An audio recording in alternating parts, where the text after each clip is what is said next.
So hello everyone, कैसे हैं आप सब? कैसी चल रही है आप सबकी तैयारी? आई होप आप सबकी तैयारी अच्छी चल रही होगी।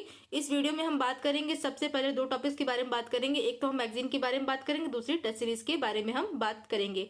मैगजीन की बात कर ले तो आरओ का जो री एग्जाम होना है, जो कि संभवतः संभावित है, अभी कोई तिथि आयोग की तरफ से घोषित नहीं हुई है, हो सकता है जून तक संभावना इसकी लग रही है कि जून तक पड़े, लेकिन मैं आपको सजेशन दूंगी आप 27 अप्रैल को मान के ही प्रिपरेशन अपनी करें। ठीक है, पहली बात तो ये। अब करना है कि कितनी मैगजीन को कम से कम फॉलो करना चाहिए। अधिकतम आप सिर्फ 2 रिसोर्सेज को फॉलो करिए, उससे ज्यादा आपके रिसोर्स नहीं होने चाहिए।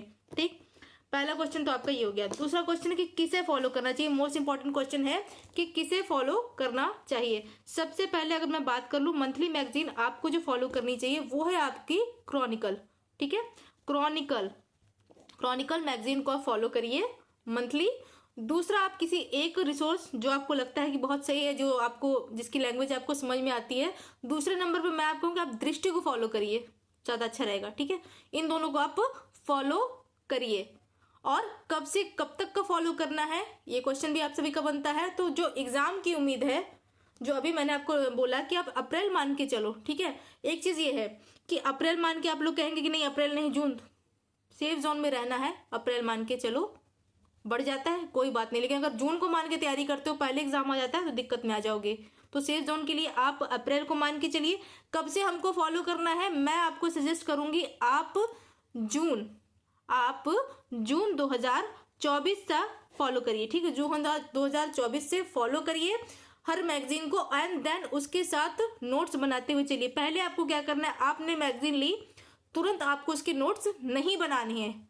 आप पहले उसको पढ़िए, एक बार पढ़िए, 2 बार पढ़िए। जब एक बार से आप दोबारा मैगजीन को पढ़ेंगे तो आपको फिल्टर करना आ जाएगा कौन सी को। अगर आप डेली करंट से अपडेट रहे हैं तो आपको अच्छे समझ में आ जाएगा कि क्या पढ़ना है और क्या नहीं पढ़ना है। शॉर्ट नोट्स में आपको पूरी कथा नहीं इसमें लिखनी है, आपको सिर्फ वही इंपॉर्टेंट क्वेश्चंस लिखने हैं, पॉइंट्स लिखने हैं जो कि आपको लगता है कि एग्जाम के परीक्षा के दृष्टिकोण से महत्वपूर्ण है। आप उस टॉपिक को डालिए, ऊपर मंथ नेम डालिए, टॉपिक को डालिए, एंड देन जो आपने फिल्टर किया है उसको फिल्टर करके आप उस इंपॉर्टेंट पॉइंट्स को इंक्लूड कर लीजिए।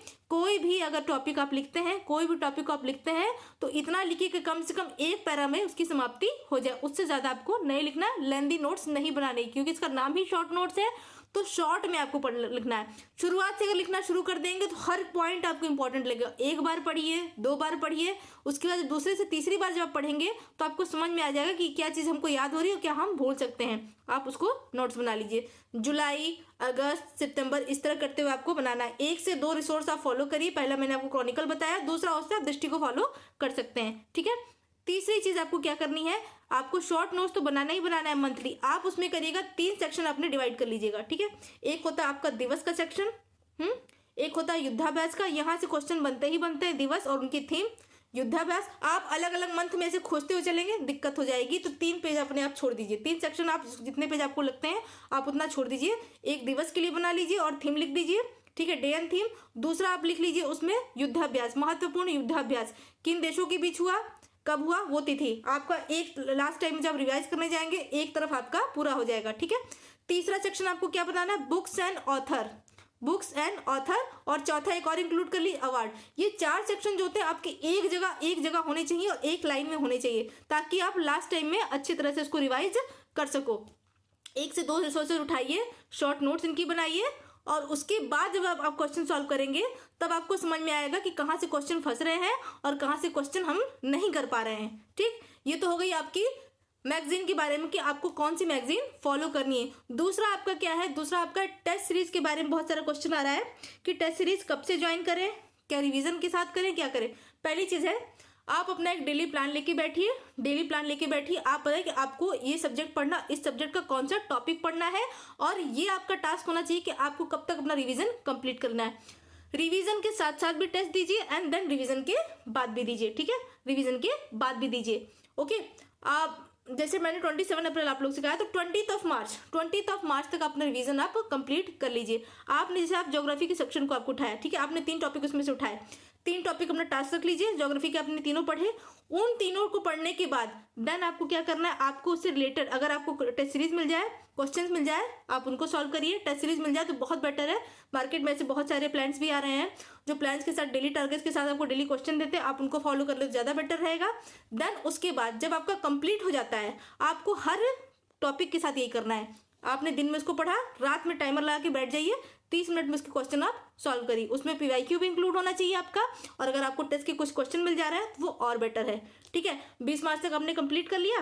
देन उसके बाद आप सेक्शनल टेस्ट पर जाइए। रिवीजन के बाद आपको सेक्शनल टेस्ट देना है, फुल लेंथ टेस्ट देना है, फुल लेंथ टेस्ट देना है। ठीक है, रिवीजन के बाद तो बाद में करते हैं किसके करना चाहिए। नंबर 1 पे आप प्रायोरिटी दीजिए, नंबर 1 पे आप प्रायोरिटी दीजिए। जो मुझे अभी लग रहा है, जो RO का जो एग्जाम है उसके हिसाब से मुझे लगता है मेक IAS की आप टेस्ट सीरीज ज्वाइन कर सकते हैं। ठीक है, मेक IAS की टेस्ट सीरीज ज्वाइन कर सकते हैं। उनका जो एक्सप्लेनेशन है बहुत अच्छा है लेवल RO के हिसाब से, क्योंकि अब मुझे नहीं लगता कि RO के हिसाब से आप तैयारी सोच के करके सोच के चलेंगे। नहीं, आप PCS लेवल की अपनी तैयारी रखिए, देन आपका RO क्वालिफाइड होगा। सिर्फ RO के लेवल को लेके मत चलिए कि क्वेश्चन टफ आने हैं। दूसरे नंबर पे आप किसको रख सकते हैं, दूसरे नंबर पे आप ढे की टेस्ट सीरीज को रख सकते हैं। ठीक है, ढे की टेस्ट सीरीज को रख सकते हैं, इनका जो मैंने देखा है ये भी बहुत अच्छा है। तीसरा, अगर ऑनलाइन प्लेटफॉर्म की बात करें तो ऑनलाइन प्लेटफॉर्म में आपका SCS, हालांकि मैं किसी को प्रमोट नहीं कर रही हूँ, बट उनके जो क्वेश्चन जो होते हैं ना, अगर मुझे लगा कि आप उस तरह के क्वेश्चन को फॉलो कर लें तो एग्जाम में कितना भी टफ क्वेश्चन हो, टफ रहता है उनका, लेकिन टफ बनाने का यही रहता है कि आप एग्जाम में कितना भी टफ क्वेश्चन आ जाए उससे टफ तो नहीं आएगा। तो आप इनको फॉलो कर सकते हैं। चौथे नंबर पे अगर क्वेश्चन में बात करूं तो आप चौथे नंबर पे आप रख सकते हैं GS वर्ड को। GS वर्ड में मेन जो ज्योग्राफी के क्वेश्चंस होते हैं वो बड़े अच्छे होते हैं, मैं इसको चौथे नंबर पे आपको, लेकिन नंबर 1 पे मेक IAS नंबर 1 क्या, मैं उसको कहूँगी इसको जरूर सॉल्व करिए आप लोग। ठीक है, ये 3-4 टेस्ट सीरीज है जो मुझे लगता है इसके हिसाब से बहुत अच्छी है। दूसरी आती PCS मंत्रा के मैंने देखे नहीं, बट ये 4 मुझे लगता है आप इनको जरूर फॉलो करिए, जिसमें नंबर 1 मेक IAS, दूसरा मैंने आपको बताया SCS, और एक मैंने आपको बताया DS। तो इन तीनों को अगर आप फॉलो करिए, 3 टेस्ट सीरीज भी ईमानदारी से लगा लो तो क्वेश्चन कभी गलत नहीं होंगे और आपके मार्क्स कभी घटेंगे नहीं। ठीक है, ईमानदारी से टेस्ट देना। आप ये नहीं कि 30 मिनट का टेस्ट लेने बैठ गए, उसी में कहीं फोन चलाने लगे, कहीं बात करने लगे, नहीं, डेली दो। और जो टॉपिक आप डेली पढ़ रहे हो उस टॉपिक का डेली टेस्ट दो। आप साथ साथ क्वेश्चन आपकी आंखों के सामने से आते जाते रहेंगे, जब फुल लेंथ टेस्ट देने जाओगे ना तो बहुत हेल्पफुल होगा आपके लिए। तो ये आपसे कि कुछ डाउट्स थे जो मैं क्लियर करना चाहती थी। कुछ क्वेश्चन भी आते थे लाइव में, तो उसके आंसर लाइव में देना जो पॉसिबल नहीं होता था, इसलिए वीडियो के माध्यम से मैं आप लोग को ये बताना चाहती हूँ। आज के लिए इतना ही। अगर फर्स्ट टाइम चैनल पे विजिट कर रहे हैं, do like comment share and subscribe, और मिलते हैं आप सभी से नेक्स्ट वीडियो में। तब तक के लिए धन्यवाद, शुक्रिया, जय हिंद, जय भारत।